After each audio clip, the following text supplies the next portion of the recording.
भोंदू अशोक खरात याचा सोलापूरशी संबंध असल्याचे धक्कादायक वास्तव समोर आले असून उत्तर सोलापूर तालुक्यातील कळमन गावात पत्नी कल्पना खरात यांच्या नावाने मोठ्या प्रमाणावर जमीन खरेदी केल्याची नोंद उघड झाली आहे। नाशिक येथील कथित भोंदू खरात याचा सोलापूरशी संबंध असल्याचे धक्कादायक वास्तव समोर आले आहे। उत्तर सोलापूर तालुक्यातील कळमन गावात पत्नी कल्पना खरात यांच्या नावाने मोठ्या प्रमाणावर जमीन खरेदी केल्याची नोंद उघड झाली आहे। मिळालेल्या माहितीनुसार उत्तर सोलापूर तालुक्याच्या हद्दीत असलेल्या कळमन येथे सुमारे 4.4 हेक्टर जमीन खरेदी करण्यात आली आहे। ही जमीन एकरी सुमारे 20 लाख रुपये दराने घेतल्याचे समोर आले असून संबंधित खरेदी व्यवहार 26 जून 2025 रोजी नोंदवण्यात आल्याचे उतार्यावर नमूद आहे। विशेष म्हणजे या भागातून प्रस्तावित शक्तीपीठ मार्ग जाणार असल्याच्या पार्श्वभूमीवर ही जमीन खरेदी करण्यात आल्याची चर्चा रंगली आहे। त्यामुळे या व्यवहारामागील उद्देशावरही प्रश्नचिन्ह उपस्थित केले जात आहे। या प्रकरणामुळे सोलापूर जिल्ह्यात खळबळ उडाली असून संबंधित व्यवहाराची सखोल चौकशी करण्याची मागणी होत आहे।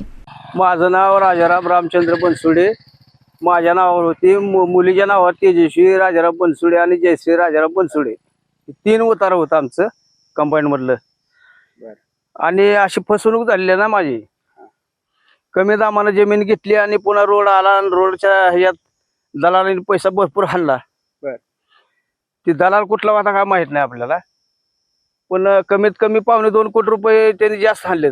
माझ्या मुलीचं लग्न ठरलं होतं, माझ्या जवळ पैसा नव्हता, त्यामुळे ही जमीन विकायची पाळी आली।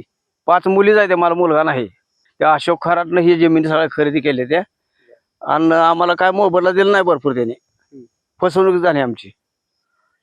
त्यात जमीन आमची आम्ही कसतो, आम्हाला ती जमीन परत मिळावी।